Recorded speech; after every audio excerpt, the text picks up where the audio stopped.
السلام عليكم، مرحبا بكم معايا من جديد في القناه ديالي. فيديو جديد. اليوم غنشارك معكم واحد الطريقه سهله ومبسطه بالنسبه للناس اللي كتبغي ترقد الحامض في الدار، الحامض مصير، بواحد الطريقه سهله وبسيطه وناجحه وغتعطيكم نتيجه في 15 يوم. هنا كيف ما كتشوفوا هنا عندنا واحد العناصر اللي هي بسيطه كتدخل في المكونات ديال هذا الحامض المصير اللي كيعطي بطبيعه الحال نتيجه زوينه ومنزليه بطبيعه الحال، ما كنحتاجوش نشريوها وكتدخل في عده اطباق مغربيه.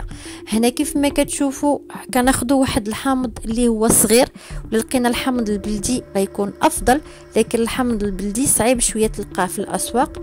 اذا كناخذوا هذا النوع ديال الحامض اللي صغير كما كتشوفوا، كنحيدوا ليه هذا الراس ديالو، هذا العود ديالو، وكنغسلوه مزيان لان من بعدو ما غاديش نغسلوه الا بغينا نقصوا منه شويه ديال الحموضه او الملوحه من هذا الحامض المصير بعد ما غادي نصاوبوه. انا كيف ما كتشوفوا غسلنا هذا الحامض مزيان حتى حيدنا له دوك الوسخ ولا شي حاجه اللي هي في الجلده في القشره ديالو.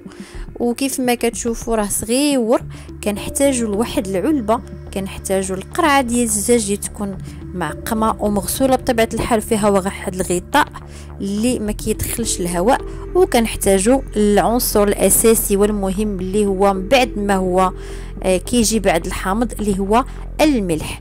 هنا غنبداو على بركه الله بالطريقه اللي هي اول حاجه غنديروها باش نحصلوا على النتيجه في 15 يوم، لانه هو كياخذ شويه ديال الوقت.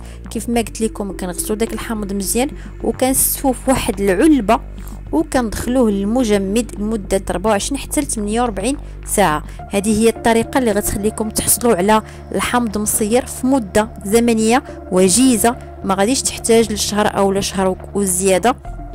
هنا كنغلقوا هاد العلبه بداك الحامض وكنديروها في المجمد في الكونجيلاتور وكنسدوا عليها، كنخليوها لمده 24 حتى ل 48 ساعه. هاد الطريقه غتسهل عليكم المأموريه.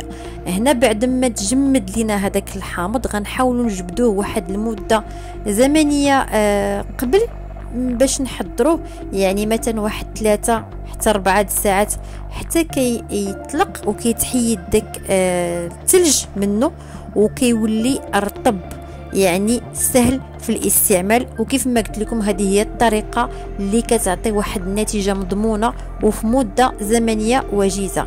هنا بعد ما خلينا حتى تحيد داك الثلج كله وطلق لينا مزيان، غندوزو المرحله الثانيه اللي هي المهمه. عندنا جوج ديال الطرق اللي ممكن ان نحضروا فيهم هذا الحامض المصير. بغيتو تحتفظوا بالحامضه كيف ما هي غتحتاج لواحد القطيب اللي هو سفود ديال الحديد، كيف ما ذكرت في الاول داك القرعه ديال الزجاج اللي هي مقيه معقمه وفيها واحد الغطاء اللي غيمنع علينا ان الهواء يدخل. غنديروا هاد الطريقه كيف ما كتشوفوا بالسفود اولا بالقطيب، كنحاولوا نديروا ثقوب في جميع الحامضات باش يسهل يدخل لينا هذاك الملح بطريقه سهله ويجينا الحامض مصير. اي وحده درنا فيها دوك الثقوب كندخلوها للقرعه.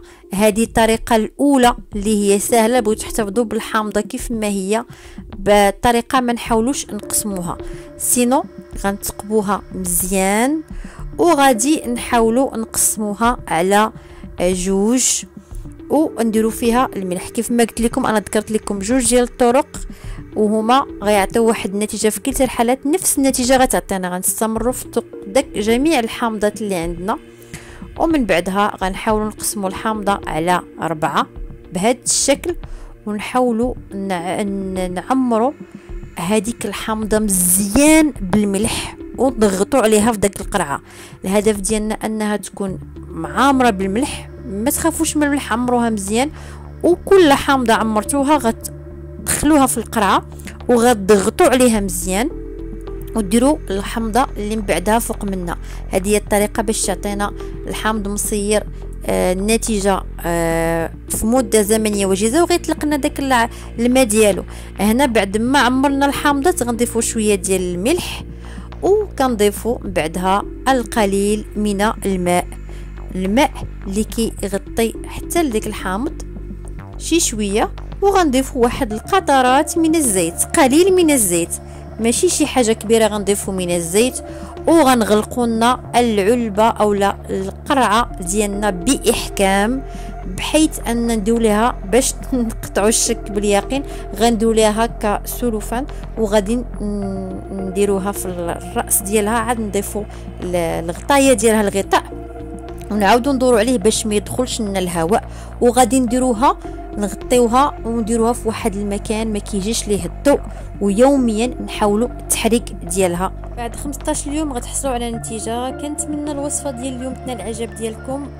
اللي دخل اول مره عندي في القناه يشترك ويفعل الجرس، وما تنساو دعموني بلايك لا شكون الفيديو. الى وصفه قادمه ان شاء الله.